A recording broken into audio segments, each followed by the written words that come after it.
Josh Allen, like I said about Lamar, every year he's facing a ton of pressure now. Now, the difference is he has played some of his best football in the playoffs, so that's different from Lamar.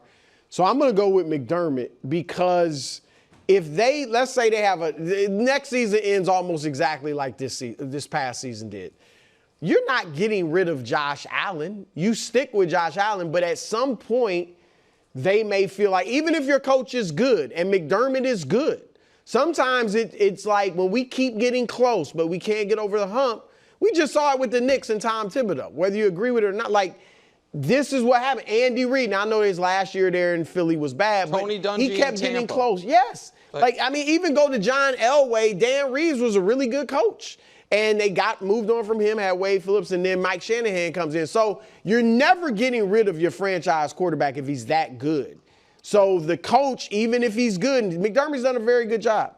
But at some point, they may be like, we got to look at the culture. We got to look at we need a new voice and this is the cruelty of the gig, or we just can't keep doing the same thing. Yeah.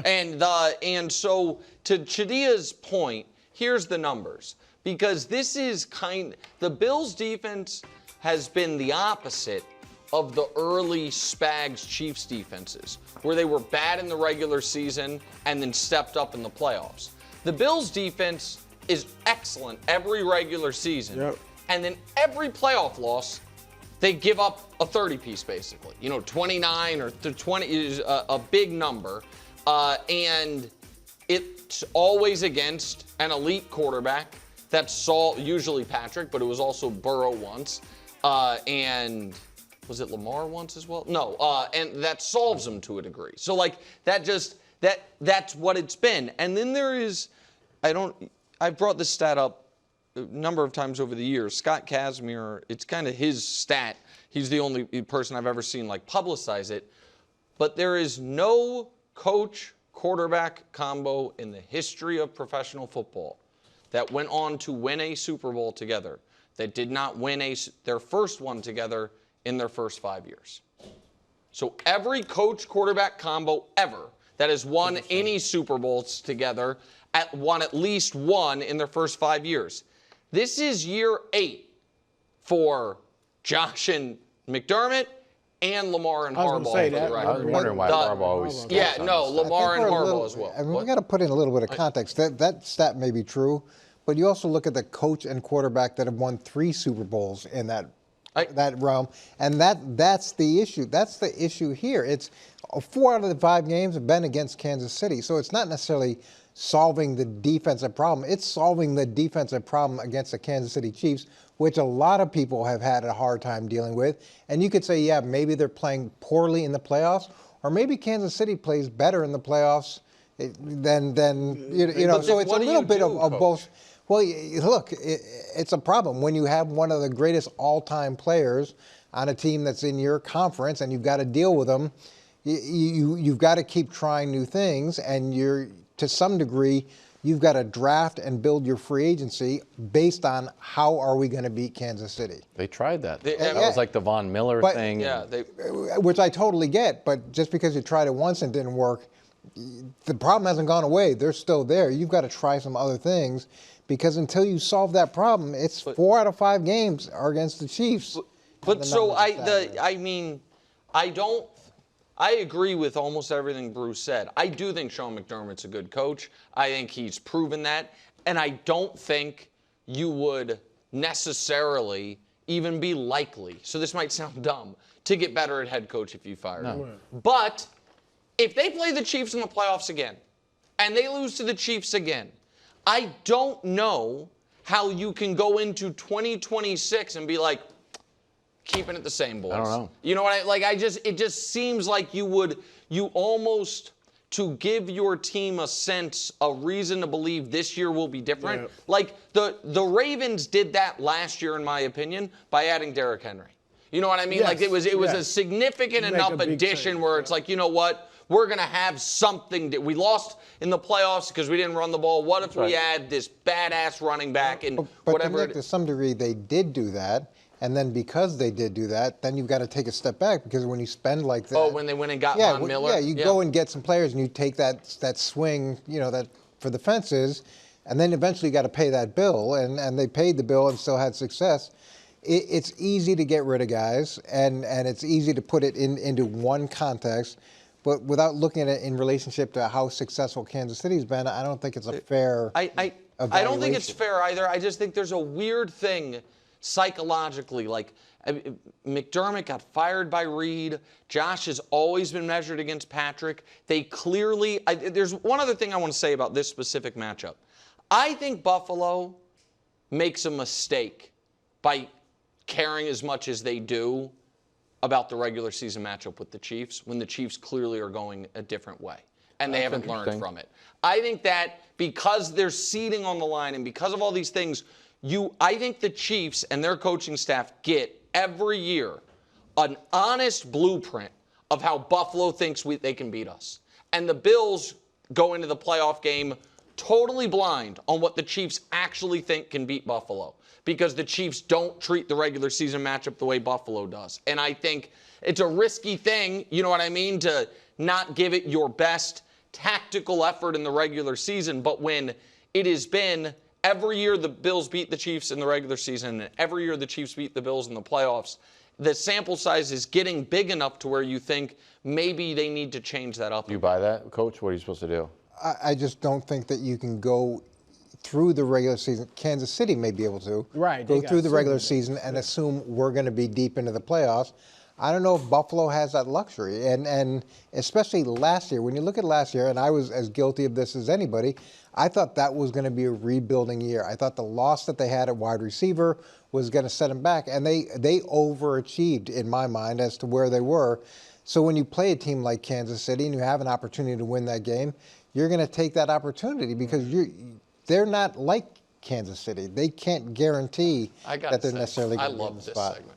I love it. It's an interesting concept. I just think that's a benefit you have when you've won Super Bowls. Sure. That you don't, every regular season game doesn't. There was just that Kelsey Kelsey little golf clap after they beat him in the regular season, even though that ended the Chiefs' undefeated season. You know what I mean? They were undefeated going into that game, and if they had a chance, like they were thinking three-peat and be undefeated. And Kelsey's reaction was good for you guys. And it just felt like a very different kind of stakes on that game for those two teams. Head up to Detroit, one of Bruce's adopted home cities, where Dan Campbell goes into the season without Ben Johnson, Bears coach, Aaron Glenn, Jets coach. Jadia writes that adjusting to those changes is the number one challenge. Nick, we'll start with you. On the board, the Lions take a significant step back. All right. So here's one of the tricky spots. Okay. Is whenever there is like coaching change, right? One of the things I prepare my take, I know what I want to say, and then like the last thing, like checking to make sure you close the garage door before you go to the airport. I'm like, let me just check real quick the Wikipedia page of the new coaches to make sure it wasn't like someone Coach Mangini mentored. And then I'm like, God dog it. I was like, no chance Kelvin Shepard or John Morton ever crossed paths with Coach Mangini. Then I'm like, 2 years in San Francisco, these guys were, the 2 years coach ever coached offense was when John Morton's coaching offense with the Niners. I'm like, God dog it. He was very nice too. He used to invite me over his house. Good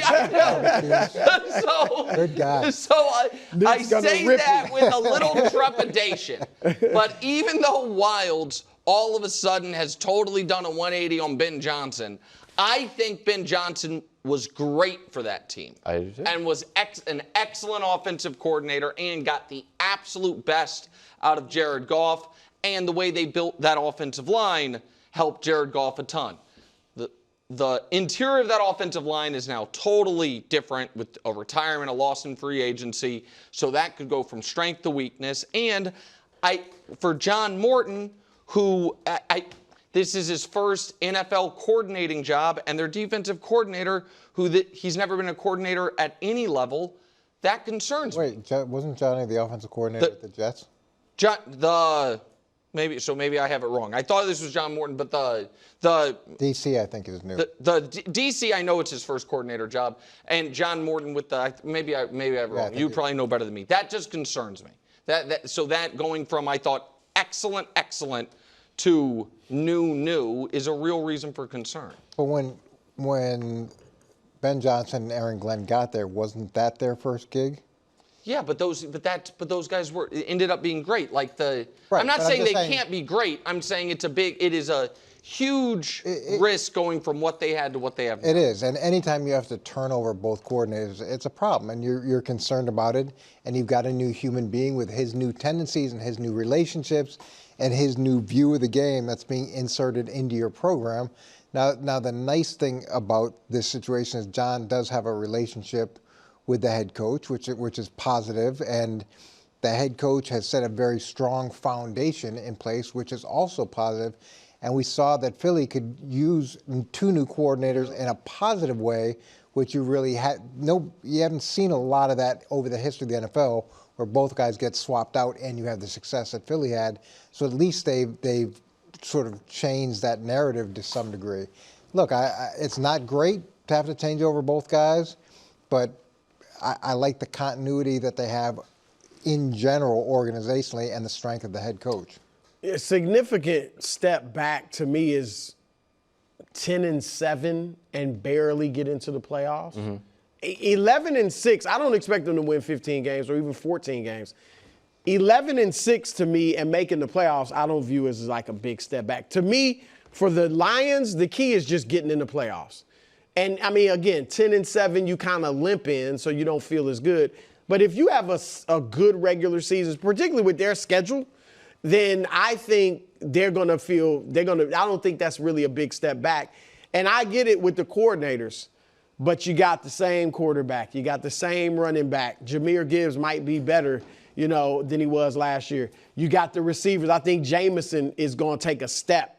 The same tight end, Laporta. The defense, which was good. Aaron Glenn's not there. But you can add Aiden Hutchinson, who missed basically all the last season. And a lot of other guys. Yeah, a lot of other guys that are healthy. Right. So they might not win the division. I do feel they're the best roster in the division. But, maybe Green Bay could win it. But if they get in the playoffs with 11 wins, I don't view that as a big step back. Are you, Wilds, real quick before we move on, are you shocked at their win total? I was going to ask you that. Okay. I would swear to God, I was like 9.5. Right. So that listen, feels like a lot of juice to the over, -170 to +140, which means the real fair number is probably 10 even. But that is still that Patriots right. are at 8.5. I knew you were. I'm just saying. Patriots are no good. They're They're at 8.5. Lions are at 9.5. And so that at least says to me, Vegas thinks they're not the juggernaut that they were last year and that they turned into at the end of the season before, pardon me. 49ers have the easiest schedule in the league, but have a difficult time keeping wide receivers on the field. Jadia noting no timeline for Ayuk. Pearsall is on the PUP list. DeMarcus Robinson might be looking at suspension for a DUI. Juwan Jennings wants a new contract. And hurt his calf. Yeah. Oh, I didn't even know for he the hurt it. second time this offseason. Yeah, that's not no, good. that's the bigger worry. Yeah. Is dealing with the wide receiver situation, Brew, the biggest challenge for the 49ers? Look, I think the defense will be much improved with Solids, the DC, and they still got, very, very good players over there. McCaffrey back is great. I have faith in Purdy. This position, this is becoming a bit problematic. Like, you have to have somebody to throw to. Who knows when Ayuk will be back? I think in that article, Chadia said he'll be out. He'll probably be on the PUP list to start the season. Right. That's 4 games at least. Pearsall just got off the PUP list, but Pearsall's had injury issues, like with the hamstring he just had. And then Jennings, this calf is big. That's what it started out with McCaffrey. Yeah. And then it turned out that it was an Achilles tendonitis. Right. Yeah. So I'd this be is worried, concerning just with the receiver.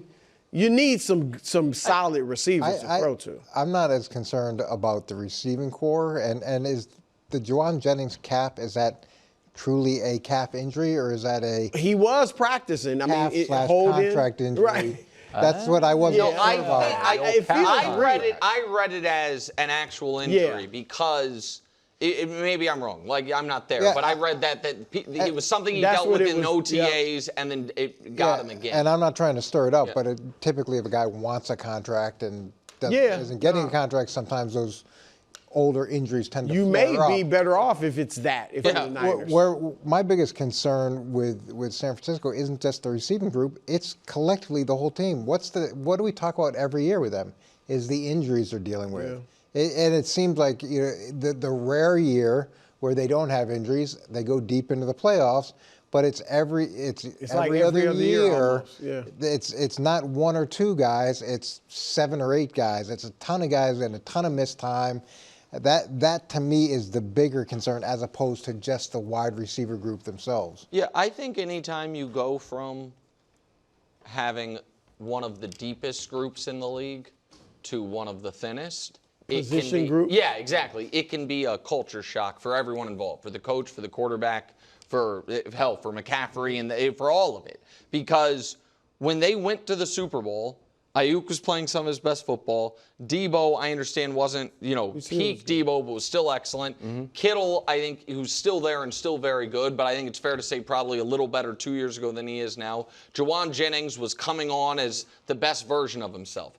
Now, Jennings got paid, but didn't think he got paid enough. Kind of regrets signing that contract, it seems like. Debo's no longer on the team. Ayuk is gone. Pearsall was a guy who one of the reasons people thought he might and did slip a bit in the draft was because they thought he was something of an injury risk, because that's who he was in college. And now, so much of what makes Kyle's offense so good is you throw it. You teach the quarterback to throw it before the guy's even made his break. You know what I mean? It relies on the quarterback being accurate, which Purdy has been, and the receivers being precise in what they're doing. Well, if all of a sudden you're on your fifth, you know what I mean? If your number 5 receiver is your number 2 receiver, he's probably not as good of a route runner. He's probably doesn't have as much experience in the system. I think it's a very legitimate concern. I mean, there have been good reports about the rookie Jordan Watkins. He's looked pretty good, but he is a 4th-round pick. Right. And right now, you would have to say, that's one that is clearly one of the weaker receiving groups in the league. Right. Until Ayuk gets back, it definitively is. And even when he comes back, you got to see what he looks like. Thanks for watching. Subscribe here to get more from the show and to check out clips from other shows on FS1.